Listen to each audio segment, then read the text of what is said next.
Hello friends, ഞാൻ ചെയ്യുന്ന ഒരു വീഡിയോ എൻ്റെ ജൂലൈ സെക്കൻഡ് വീക്കിൽ എൻ്റെ ഓഫീസിൻ്റെ ആവശ്യത്തിൻ്റെ വയനാട് യാത്രയെ പറ്റിയാണ്. വയനാട്ടിൽ വർക്ക് ചെയ്യാനുള്ളതുകൊണ്ട് തന്നെ ഇവിടുന്ന് ബൈക്കായിട്ടാണ് പോയത്. സ്വദേശി സമയം നോർത്ത് നിന്ന് സ്റ്റാർട്ട് ചെയ്ത് രാവിലെ പോന്നു. പൊന്നാനി ചമരവട്ടം പാലം വഴിയായിരുന്നു യാത്ര. അപ്പോൾ ഇത് നമ്മുടെ ചമരവട്ടം സ്പിൽവേ ബ്രിഡ്ജാണ്. ഇത് പണിത് സ്പിൽവേ ആയിട്ടാണെങ്കിലും ഇപ്പോൾ സ്പിൽവേകൾ വർക്ക് ചെയ്യുന്നില്ല, പൂർണ്ണമായിട്ട് ബ്രിഡ്ജായിട്ട് തന്നെ യൂസ് ചെയ്യണത്. പക്ഷേ ഏതായാലും ഈ ഒരു ബ്രിഡ്ജ് വന്നതുകൊണ്ട് കോഴിക്കോടിലോട്ടൊരു 38 കിലോമീറ്ററോളം കുറഞ്ഞ് കിട്ടി.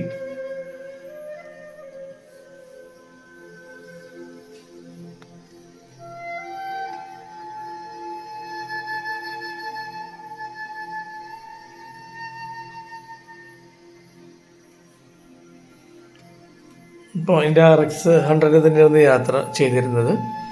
ഇത് കഴിഞ്ഞിട്ട് മലപ്പുറം ജില്ലയിൽ പല സ്ഥലത്തും NH-ൻ്റെ 66-ൻ്റെ 6 ട്രാക്ക് വൈഡനിങ് വർക്കുകൾ വളരെ ഫാസ്റ്റായിട്ട് തന്നെയാണ് പുരോഗമിക്കുന്നത്. ഒരു വർഷം 1.5 വർഷം കൊണ്ട് ഇപ്പോൾ എടുക്കുന്ന സമയത്തിലും കുറച്ച് സമയം കൊണ്ട് വളരെ ഫാസ്റ്റായിട്ട് നമുക്ക് സഞ്ചരിക്കാൻ പറ്റും, കണ്ണൂർക്കോ വയനാട്ടിലോട്ടോ. ഇപ്പോൾ ചില സ്ഥലത്ത് ഇപ്പോഴും നമ്മൾ അപ്രോച്ച് റോഡുകൾ ഉപയോഗിക്കേണ്ട കാര്യമുണ്ട്, മെയിനായിട്ട് വർക്ക് തീരാത്തതുകൊണ്ട്.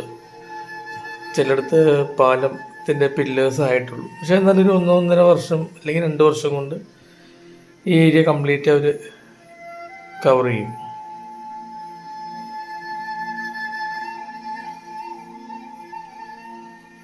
നേരിയൊരു മഴ ഉണ്ടായിരുന്നതുകൊണ്ട് പകൽ യാത്ര അത്ര ഒരു ബുദ്ധിമുട്ട് തോന്നിയില്ല, ചൂടും കുറവായിരുന്നു.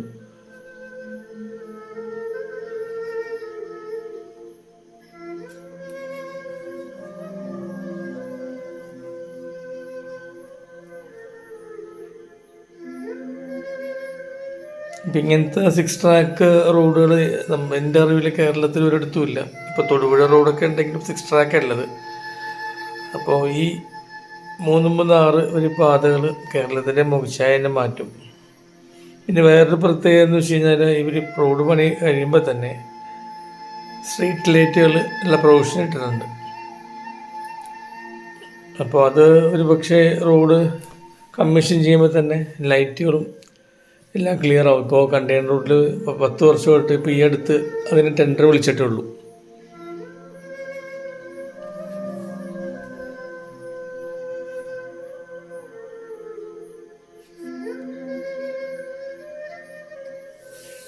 ഈ വഴിയിൽ സഞ്ചരിക്കുന്ന ആൾക്കാർക്ക് അറിയാൻ പറ്റും എത്രത്തോളം ഫാസ്റ്റായിട്ടാണ് വർക്ക് ഇവിടെ നടക്കണമെന്നുള്ളത്.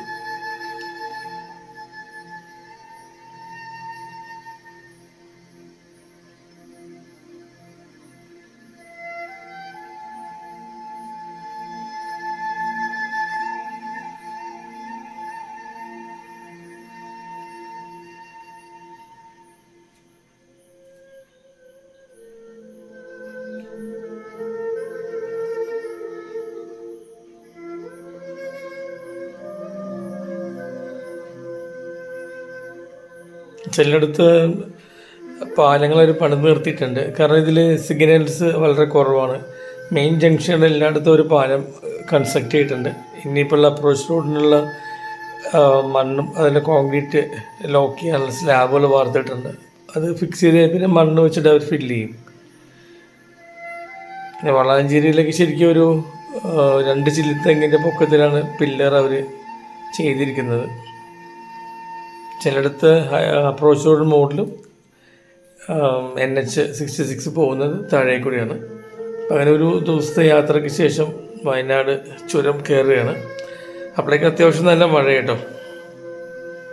അപ്പോൾ വയനാട് എന്ന് പറയുമ്പോൾ എപ്പോഴും നമുക്ക് മനസ്സിലൊരു സന്തോഷമുള്ളൊരു സ്ഥലമാണ്. കാരണം ഈ താമരശ്ശേരി ചുരവും ഈ കാണുന്ന വ്യൂ പോയിൻറ്റും തേയില കാടുകളും മനോഹരം പച്ചപ്പല്ല ഫുള്ള്. അപ്പം അങ്ങനെ ആയിരുന്നു ഈ പ്രാവശ്യം യാത്ര പോയപ്പോൾ. മഴയത്തൊരു ചെറിയ ചായ ഒടിച്ചൊരു ബ്രേക്ക് എടുത്താണ്. ഇതൊരു വ്യൂ പോയിൻ്റാണ്, പക്ഷേ മഞ്ഞ് എല്ലാ വ്യൂവും അടച്ചു കളഞ്ഞു. മഞ്ഞ് മാത്രം ഉണ്ടായിരുന്നുള്ളൂ കാണാൻ, മഴ പെയ്ത് എങ്ങനെയുണ്ട്.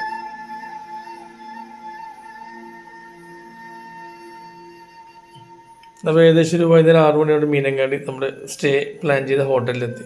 പിറ്റേ ദിവസം വർക്ക് തുടങ്ങി. പുൽപ്പള്ളി, മാനന്തവാടി, കൽപ്പറ്റ,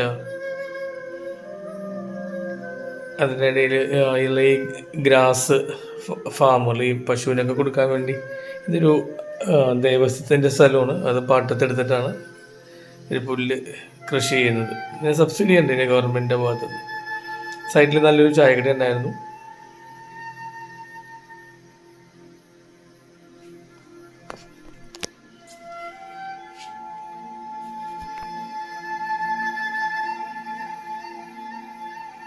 ഇത് കഴിഞ്ഞ് പിന്നെ പുൽപ്പള്ളി കാടുകളിലൂടെയുള്ള യാത്ര. അവിടുത്തെ വർക്ക് കഴിഞ്ഞിട്ടാണ് പിന്നെ ഞങ്ങൾ മേപ്പാടി ഏരിയയിൽ വരുന്നത്.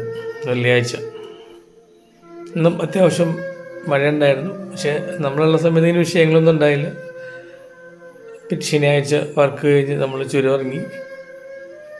ഈ 14 ഹെയർ പിന്നുകളും വേറെ എനിക്ക് തോന്നുന്നു കേരളത്തിൽ ഇത്രയും നല്ല മനോഹരമായിട്ടുള്ള ഹെയർ പിന്നുകൾ വേറെ ഇല്ലെന്ന് തന്നെ പറയാം. ഇപ്പോൾ വാൽപ്പാറയിൽ നമ്മൾ ഇറങ്ങുമ്പോൾ ഇതിൽ കൂടുതൽ ഹെയർ പിന്നുണ്ട്. പക്ഷേ ഈ ഒരു ഭംഗി, ഒരു പ്രകൃതിയുടെ വശ്യത നമ്മൾ കണ്ടിട്ടില്ല.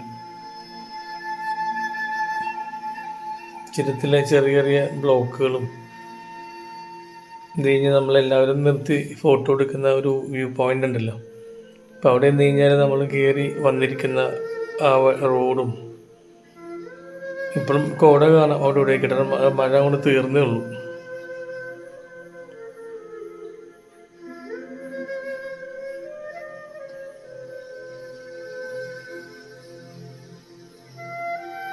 എവിടെ നിന്ന് നോക്കി കഴിഞ്ഞാൽ താഴെ ഒരു വലിയൊരു മുസ്ലിം പള്ളി കാണാം. അവിടെ മുകളിൽ തന്നെ വിസിബിളാണ്. വയനാട് എന്ന് പറഞ്ഞാൽ എല്ലാവർക്കും ഒരു യാത്ര പോകുന്ന ആൾക്കാർക്കുള്ളൊരു മോഹമുള്ള സ്ഥലമാണ്. ചുരത്തിൻ്റെ ഈ റോഡുകൾക്ക് പ്രത്യേകമായിട്ടുള്ളൊരു സ്ഥാനം കൂടിയുണ്ട്. ദൂരെയുള്ള മലകളും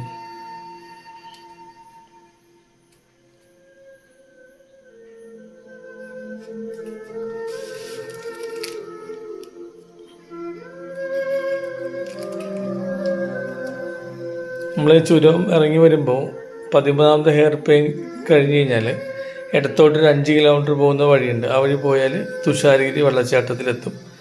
പിന്നെ തിരിച്ച് നമുക്ക് ആ വഴി തന്നെ നമുക്ക് അടിവാരത്തെത്താനുള്ള വഴിയുണ്ട്. തിരിച്ചു വരേണ്ട കാര്യമില്ല. അപ്പോൾ ഈ വ്യൂ പോയിന്റിൽ നിന്ന് തുഷാരഗിരി വെള്ളച്ചാട്ടത്തിൽ പോകാൻ തീരുമാനിച്ചു.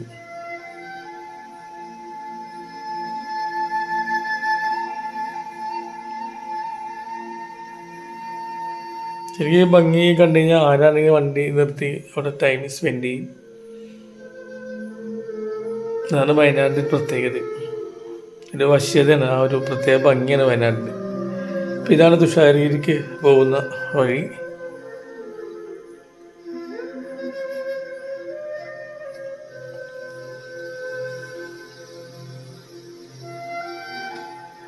ഞങ്ങൾ അവിടെ ചെല്ലുമ്പോൾ ഭയങ്കര മഴയായിരുന്നു. അതുകൊണ്ട് വെള്ളച്ചാട്ടത്തോടെ എൻട്രി അവർ വിട്ടില്ല. പാലത്തിൻ്റെ മുകളിൽ നിന്നാണ് നമ്മൾ ഈ വെള്ളച്ചാട്ടത്തിൽ നിന്ന് ഒഴുകി പോകുന്ന പുഴ ചാലിയാർ നമ്മൾ കാണുന്നതും ആസ്വദിക്കുന്നതും. പക്ഷെ ഇപ്പോൾ ചാലിയാറെന്ന് കേൾക്കുമ്പോൾ സത്യം പറഞ്ഞാൽ എല്ലാവരെയും പോലെ നമ്മൾക്ക് പേടിയും ആണ്. ഈ ഉരുൾപൊട്ടലുണ്ടായത് ഒരിക്കലും ആരും മനസ്സുകൊണ്ട് വിചാരിച്ചതല്ല. വയനാട് ഇനിയും വയനാടായിട്ട് നിൽക്കും. പക്ഷേ പഴയ വയനാടിൻ്റെ ഉണ്ടാവില്ല. Thank you.